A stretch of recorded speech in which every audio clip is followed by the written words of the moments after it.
Association, one of the key themes has been attitude towards work. And it is often said that many of Ghana's problems can be permanently solved with attitudinal change.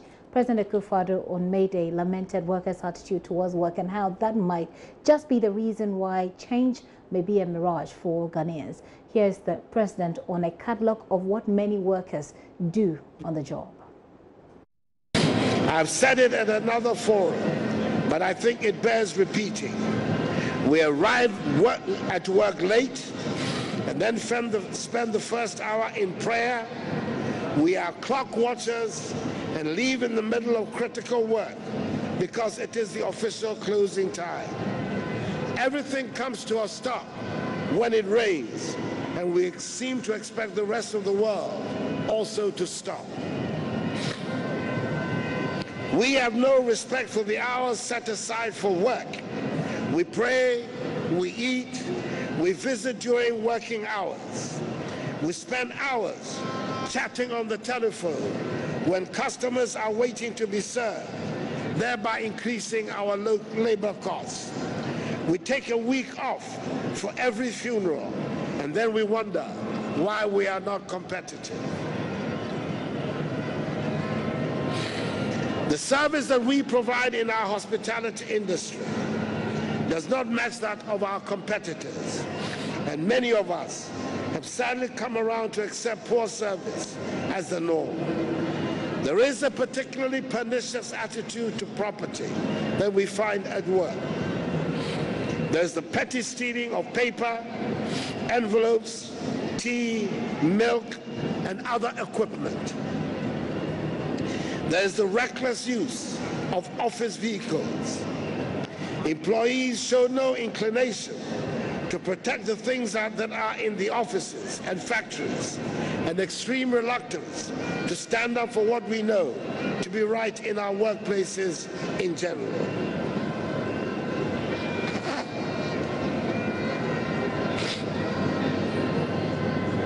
If we are going to make the changes we all want, then we have to start with a change in attitude to work.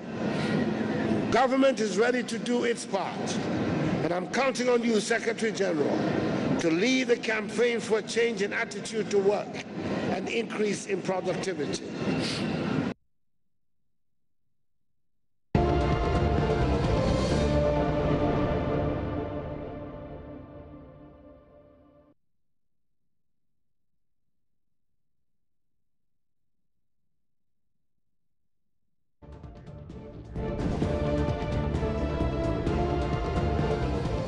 All right, so that is what the president's catalogue of what people do with their time when they actually should be working. That is a problem that we know already. So by now, perhaps the solution should be in sight. He's relying, the president, on the TUC to lead in the call for attitudinal change at the workplace. So what mechanisms can be adopted to check this problem? Dr. Edward Cullen is a human resource consultant and an executive with the HR Institute of Ghana. Hello, sir. Thank you very much for your time here on The Pulse. It appears that we just lost him there. But on social media, we've been asking you questions. We've been asking you to share your own experience with us. Have you gone to an office and actually met people eating or chatting or on the phone or perhaps doing social media when they're expected to render you some services? And just how did that make you feel? You would identify with what the president has been outlining as what people actually do with their time on the job rather than actually working and actually earning their pay. Here are some of your thoughts, some of the experiences that you've been sharing with us on Facebook. We'll try and reach Dr. Cullen again to deal with the mechanisms that are appropriate to deal with this problem. We were billed also to speak with Clocksack at the moment. We're still trying to reach them on the line. But let's take a look at what people are saying. Nana Kwame says, workers' response. We see politicians work for 4 years and become millionaires while we work for 30 years and become poor. We see politicians collect fat salaries and backdate them to 5 years while we, the public servants, get meager increase in our pay with only 1 month arrears. We work for 3 years and only get 3 months salary, and you expect us to put in our best. Today is 2nd May and our salaries have not been paid. Are we supposed to feed on rocks until you correct the injustice the public service in the public service. Public service will continue to be like that. So stop the big English and get to work. Very interesting the way you put it. Chimsi Osman says, Mr. President is right. But the question is, how many politicians are ready to sacrifice or work in the civil and public service because of the wealth amassed, I think you want to say, by politicians with the shortest time period. The public and civil servants are also stealing those times to motivate themselves. We have Dr. Kwapong back on the line. Dr. Kwapong is a human resource consultant and an executive with the HR Institute in Ghana. Hello, sir. Thank you very much for your time here on the Pulse. Thank you very much. Let's start with where you've worked. You've worked a lot in the public sector. How deep would you describe this problem? Well, it can be interesting if supervision, if the structures are in place and supervision is effective, then yeah, you get the full benefit of your exposure and experience in the public sector. You know, I have worked with Water River Authority. I've worked with Ghana Commercial Bank. I have worked with Ashanti Gold Corp. Some are purely public, others are semi-public, you know, private more or less. So then how deep is this problem that the president describes? People, he says, we eat, we pray, we talk on the telephone instead of working, or instead of providing services for people. I mean, these are some of the things that he said we do, and we expect to be competitive at the same time. How bad is the problem within the public service, sir? Well, accountability is not very much enforced. We do not work to achieve results. We work to maintain the system in the public service. So oftentimes there is no innovation, there is no push for you to achieve results and excel, and you are not rewarded in any special way or to go the extra mile.